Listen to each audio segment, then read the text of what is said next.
Before this video starts, I just wanted to say thank you for all the comments I got on my last video talking about what's been going on with me and my channel. I am in a great mindset and decided to talk about one of my most favorite stories, so sit back and relax because this is going to be a good one. I have decided to make this video into two different parts. Part 1 of the video is of course the story time, and part 2 will be the footage from the events that occurred and more. Trust me, you'll want to stay and watch the videos I took. They were crazy. Chapter 1, Exposition. Hello everyone and welcome. I'm Sean, and today I have quite an interesting story that has forever cemented the 2023 summer into my head. Now you know me, I'm your typical teenage kid who loves gaming, pizza, sports, and despises that one lamp in my room. You have no idea how much I hate this lamp. Now being a typical kid means I'm involved in lots of organizations, mainly because of my parents, and one of those is the Boy Scouts. For me, the program has been hit or miss, but otherwise I've had many positive experiences with my friends and scouts. Now something that is commonly related with Boy Scouts is camping, and it shows as camping helps in completing requirements to progress through the ranks. Now for me and many other troops, campouts usually happen over the weekend, doing or going to one place in particular. For example, I went to Ohio to visit the Wright-Patterson Air Force Base just for a weekend trip. Though every summer, troops try to have campouts that can last for multiple weeks, and that's where this story takes place. Now I'm not going to go off exact dates and locations for everyone's privacy, but let me just try to explain the setting. The camp we went to was in its 6th camping week. In our troops campsite, we had these big green tents that had metal frames and wooden beams to support the cover. They were also elevated by wooden platforms, not as elevated in this example photo you're seeing, but you understand. We had 3 pop-up pavilions in the center of the camp, which had tables with our troop gear and where we held our meetings. We also had a flagpole and a disgusting smelling latrine, and next to our campsite was another campsite which had 2 buildings. Well, one was more of a shelter, but it's neither here nor there. Those 2 buildings had merit badge classes taught in them, and also the one acted as a storm shelter, so that's a surprise tool that can help us later. Chapter 2, Shenanigans. Now I might come off as this well-mannered gentleman, but me and my friends in my scout troop can get pretty rambunctious. The first few days were filled with us doing our regularly scheduled activities while squeezing in hanging out as much as possible. Swimming in the lake, fishing, nature walks, star hikes, and relaxing at camp in the trading post were a very common way to socialize with your fellow scouts. Also, the entire week I worked towards a STEM reward, which I did end up getting, like the nerd I am. Now, other than someone from our troop getting literally kicked out of camp, there wasn't much trouble anyone got into. That was until Thursday rolled around. Now, at this point, we were almost done with our week-long camping trip. Everyone had gotten used to the camp and everything was flowing well, till a worrisome message was told to everyone at the dining hall. It went along the lines of a simple weather warning, telling us that there was expected rain later into the evening and to keep our ponchos with us. Now in the past, I've had rain completely disrupt a camp out. People's stuff would get wet, they would complain their tents were cold, it would just be completely miserable. Now what if some simple rain sent some people to the hospital? Chapter 3, Hell Breaks Loose. After dinner on Thursday, every troop got surprised with a massive tub of ice cream that we could take back to the campsite to eat. Now everyone is bundled up eating their ice cream under the pavilion when it starts to drizzle. That drizzle over a 5-minute period starts to come down harder and harder to the point where the leaders force everyone into our tents as the rain and wind are shaking the pavilion so much. I was in my tent with my friend Andrew, and I ended up recording a good bit of the event on my phone. Sadly though, I recorded the videos vertically, so the footage won't be perfect for YouTube, but I will still make a part of this video going through them as the footage is kind of funny. That's what part 2 is, by the way. Continuing, while we were in our tent, the rain and wind were shaking the entire tent. Our doors were being blown in and we could barely hear each other. It got so bad that Andrew and I were trying to hold down the wooden poles to keep the tent from flying away. Eventually the wind blew the poles out of place and the tent started to collapse down on us. I freaked out and started panicking, grabbing my bag, flashlight, and phone, telling Andrew we needed to get out of there. The tent was being blown down on us so hard that we ended up screaming out for help as we couldn't get the doors open. Luckily our adult leaders were helping everyone out of their tents and getting them to the nearby buildings I mentioned at the beginning. Running through the rain, you couldn't see or hear anything, only the rain pounding down on your face and lights flashing everywhere. Once Andrew and I were safely in the one shelter, they took us to the nearby building, which we ended up staying in for 2 hours before being given the go-ahead to go back outside. I wish I was kidding, but in our efforts of trying to save the tent, it ended up being the only one to be completely ripped and destroyed. And though the tent didn't survive, all of our stuff did, and thank God most of my clothes weren't wet. Everyone changed into dry clothes if they had them, and everyone was given mattresses to sleep on for the night. What?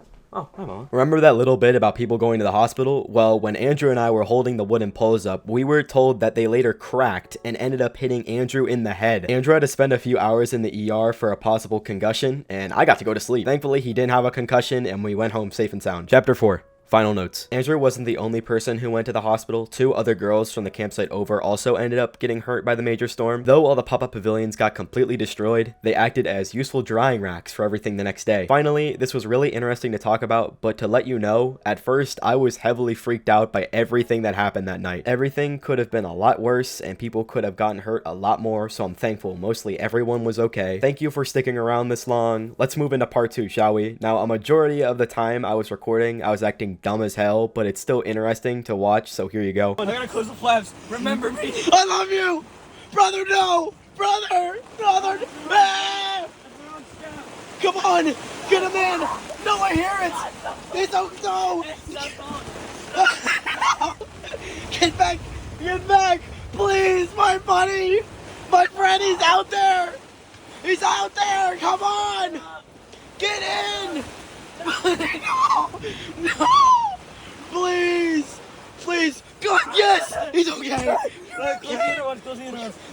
I got it. Latch it up! Latch it up!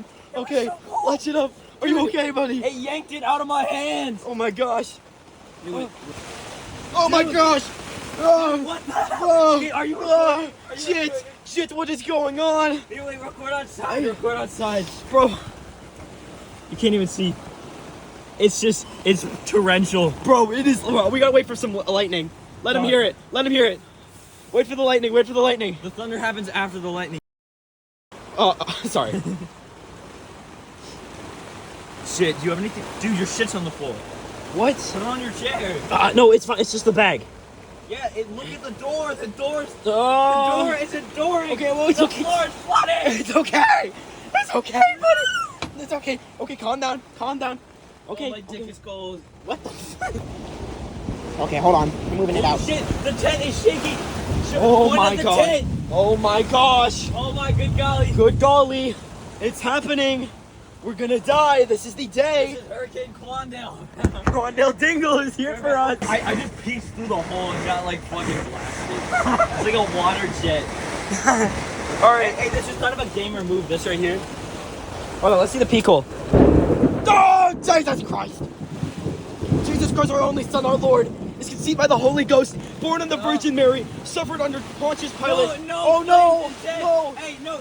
Dude, your bars are too far! No! No! Pick up Please! your shit! Oh no! Pick it up! Oh no! Put it on your chair! Okay, what's in there? Dog. We don't. Oh my God! Oh my God! Holy shit! Hold down the fort! Hold it down! Hold it down! Hold it steady! Hold it steady! Point it at the right. Hold it steady! Hold it steady! No, point the camera up. Point the camera. Hold the steady! I can see Hold it steady! Hold it steady, brothers! Hold it steady! It's Hold it steady! We're gonna fly off! Now that massive blast of rain you heard was the first heavy blow to our tent that knocked it out of place. It was also sadly when my phone stopped recording. Luckily, Andrew picked it up and got a little more video inside the tent before we had to retreat. So here you go. Putting the fort. Dude, the tent fell down over there. The tent fell. Oh, we gotta go to the dining hall. Dude, my bed! My bed! My bed's flying away. Wait, hold on. Wait, I don't know where my phone is. It's in my hand. It's in my hand. I got it. Give me the phone. Wait, Where's the phone? In my hand. Okay. Hold on. Now when Andrew gave me my phone back, I was truly in fear that the situation wasn't a joking matter anymore, and it wasn't, and we needed to get to safety, so I stopped recording. I only started recording again once we were safely in that building I was talking about so I could get Andrew's thoughts about what just happened. Okay, Andrew, interview now. Go. Tent flew away while we were inside. It fell on us. The wood cracked. Everything shattered. Got destroyed. We were trapped inside. People had to open it from the outside, save us. We're inside a lodge now. We'll be okay. A majority of our stuff is probably gone. Or at least somewhere in the woods by now. The black-eyed Susan is gone. The black-eyed Susan is so gone, bro. Bro, those stakes would have done nothing.